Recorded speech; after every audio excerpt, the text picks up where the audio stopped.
iOS جدید با چند تا قابلیت باحال و جذاب اومده. میخوام امروز 1 2 3 4 5 17 تا ویژگی جدید iOS 17 اپل رو بهتون بگم.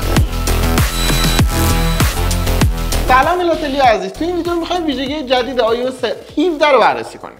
برای اونایی که طرفدار آیفونن یا آیفون دارن خیلی میتونه ویدیو جذابی باشه. حتما قبل از اینکه آپدیت بکنید به اندازه مناسب فضای خالی تو گوشیتون باشه که به مشکل نخورید. اطلاعات مهم هم اگه دارید بکاپ بگیرید. حالا ببینیم آپدیت کنیم چه چیزایی در دسترسمون. اولیش کانتکت پوستره. اینکه شما میتونید برای هر کسی یه عکس با یه متن که مثلا اسمشه و یا ایموجی یا مموجی رو بذارید به عنوان پوستر اون شخص و وقتی به گوشیتون متصل میشه زنگ میخوره اینجور داستانا شما این اطلاعات رو میبینید که خیلی میتونه جذاب باشه. قابلیت شخصی سازی اون متنی که مینویسید، فونتش، رنگش، افکت عکس و خیلی چیزای دیگر رو داره. میتونید اطلاعات زیادی هم اونجا بذارید، مثل سوشال مدیایی که طرف داره، اطلاعات کارتش، آدرسش و خیلی چیزای دیگه.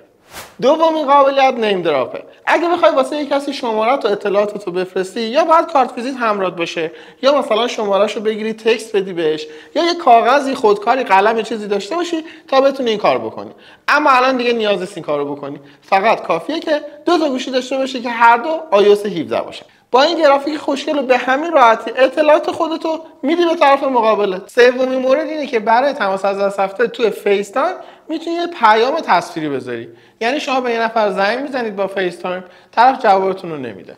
آخرش میتونید کال اگین رو بزنید، دوباره تماس بگیرید، یا رکورد ویدیو رو بزنید و یه پیغام تصویری براش بذارید که مثلا من با تماس گرفتم، این کارو داشتم، اینطوری بوده ولی نتونستم باهاش صحبت بکنم و طرف مقابل این پیغام به صورت تصویری تو همون فیس تایم میبینه. بعدیشو خودم خیلی دوست دارم و به نظرم کاربردی ترینشونه. فکر کن تو کلاسی یا سر جلسه گوشیت زنگ میخوره، نمیخوای پاسخ بدی ولی میخوای ببینی طرف چی کار داره، ممکنه کار مهمی داشته باشه، میزنی رو وایس میل و طرف مقابل شروع به صحبت کردن میکنه یا همون پیغام برات میذاره.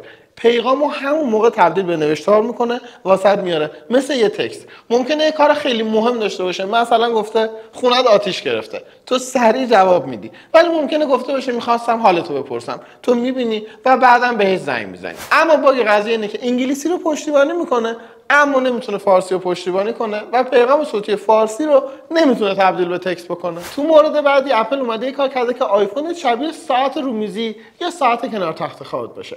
استند مود. تو این حالت شکل و شمایل همه چی تغییر میکنه. حتما باید گوشیت افقی باشه، حتما باید به مگسیف یا شارژر وصل بشه و تو این حالت یه سری ویجت های خاص، تقویم، عکس و همینطور تقویم و ساعت رو میتونی خیلی بزرگتر و واضح به صورت رومیزی ببینی. خیلی خوشگله و خیلی جاها به کار میاد. نایت مود هم داره، پس میتونی کنار تخت خوابت از همین حالت استفاده کنی. برای فعال کردنش به تو ستینگ گزینه استند مود، اونجا میتونید فعالش کنید. مورد بعدی خیلی به نظرم جدید نیست ولی خودش اومده گفته. اوتو کورکشن، یعنی دیکته یک کلمه رو تشخیص میده، غلط رو برای شما اصلاح میکنه، درستش رو واسه شما میاره و از ما حدس هم میزنه. خب این یه چیزیه که حتما وجود داشته تو اندروید که خیلی هم پیشرفته تره. اما نکته‌ای که اضافه شده اینه که به صورت کم رنگ‌تر یه پیشنمایشی از ادامه کلمه یا ادامه عبارت شما بهتون نشون میده. اگه خواستید روش میزنید، خودش تا تهشو تایپ میکنه. من شبا خیلی وقت آخر شب اینطوری ریلیزای اینستاگرامو میبینم. میدونم واسه چشم بده ولی دیگه چشم خسته، اتاق تاریک، اینطوری گرفتم نزدیک چشم و این خیلی بده. الان دیگه iOS 17 خودش 15 اینچ کمتر رو میاد آلارم بهتون میده و میگه که این فاصله برای شما مناسب نیست. کجا میتونی فعالش کنی؟ اسکرین تایم، اسکرین دیستنس. اینجا برای اولین بار باید بری فعالش بکنی چون به صورت پیش‌فرض فعال نیست. Siri, call to Muhammad. To who? Muhammad. I see different Muhammad on your contact. جالبه. از این به بعد میتونیم با صدای خودمون با سیری صحبت کنیم. حالا یکم عجیبه به نظرم، اگه رو گوشه دوستمون بذاریم بالاتر میشه، ولی این قابلیت رو داره که 150 تا جمله رو سیری بهتون میگه، شما تکرار میکنید و اپل میتونه صدای شما رو بعد از اون 150 جمله که احتمالاً همه ی حروف و توناژ ها داخلش هست شبیه سازی بکنه.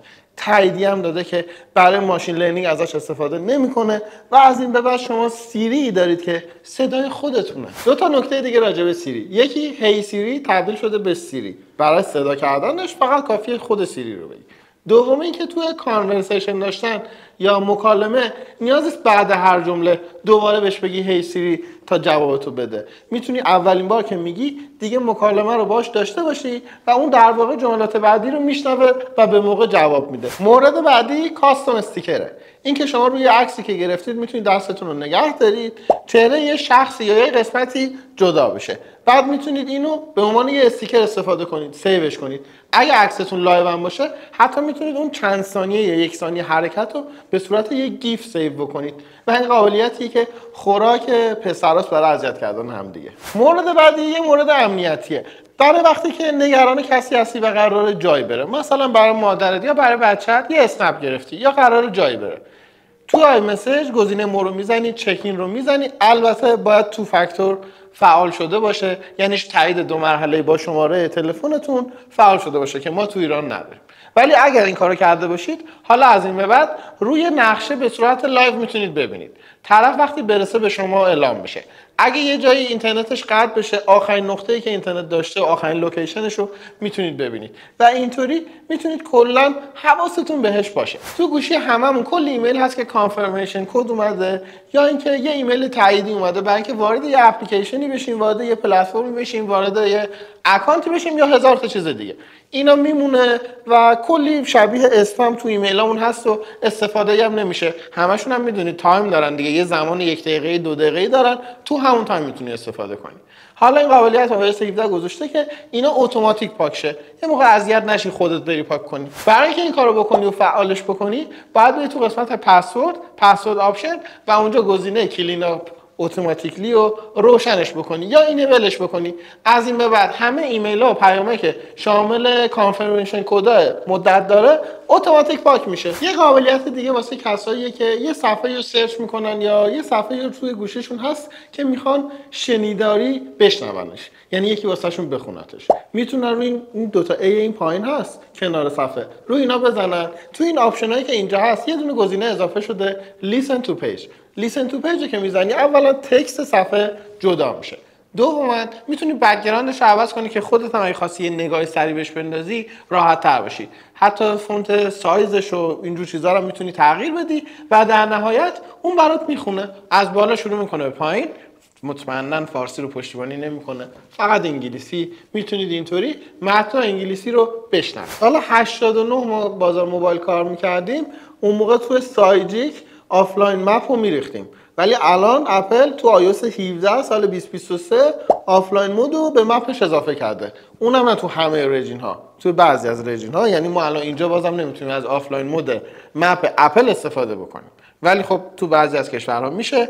این هم یه قابلیت دیگه. تلگرام اپلیکیشن خیلی باحال و کاربردیه، کلی قابلیت و ویژگی داره و به نظر من از خیلی مسنجرهای دیگه حرفه‌ای‌تر و یوزر فرندلی تره.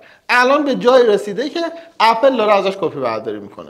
آن سند کردن، ادیت کردن بعد از دلیور شدن پیام به آی مسیج اضافه شد و حتی سوایپ رایت بکنی ریپلای میکنی تو تلگرام. الان این گزینه روی آی مسیج هم فعال شده. یه جورایی اپل داره از پاول دوروف کپی برداری میکنه. یه قابلیت جالب دیگه که خیلی هم بیفایده است اینه که میتونی لوکیشن ایرتگتو شیر بکنی. مثلا تصور کنید که ایرتگتون تو کیفتونه، بعد کیفتونم یه جاییه که مثلا خودتون دسترسی ندارید بهش، ولی از اون ور میخواید برید برش دارید، خودتون تایم هم ندارید، میخواید به دوستتون بگید بره برداره. حالا لوکیشن کیفت چجوری به دوستت بگی؟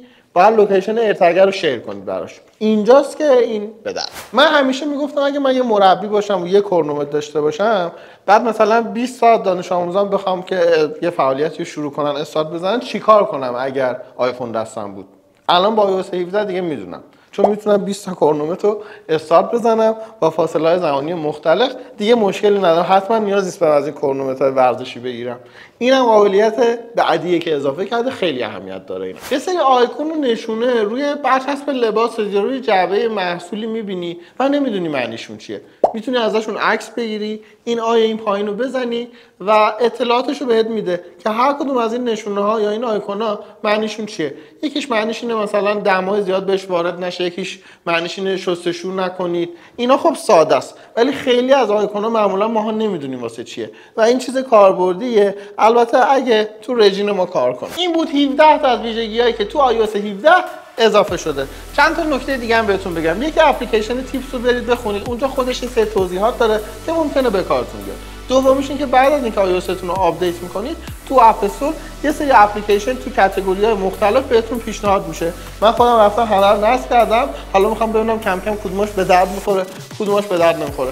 بعضیش ویجت، بعضیش برای شخصی سازی، بعضیش برای مثلا آیواتتونه و خیلی چیزای دیگه. اینا رو استفاده کنید و حتما از قابلیت‌های زیادی که اپل داره جدیداً با این ترفندایی که خیلی از پیج‌های اینستاگرامی هم دارن میگن شما هم مطلع شدید. حالا خودتون با گوشی بیشتر کار کنید، اونایی که بیشتر به کارتون میاد و میتونید استفاده کنید و این کمکتون میکنه که اون گوشی که دم دستتونه و هر روز کنارتون تو جیبتونه کاربردی‌تر بشه. این ویدیو رو با 17 تا از دوستاتون شیر کنید، لایک کنید، کامنت کنید. دمتون گرم که ما رو حمایت میکنید و کانال هیلاتل رو حتما سابسکرایب کنید.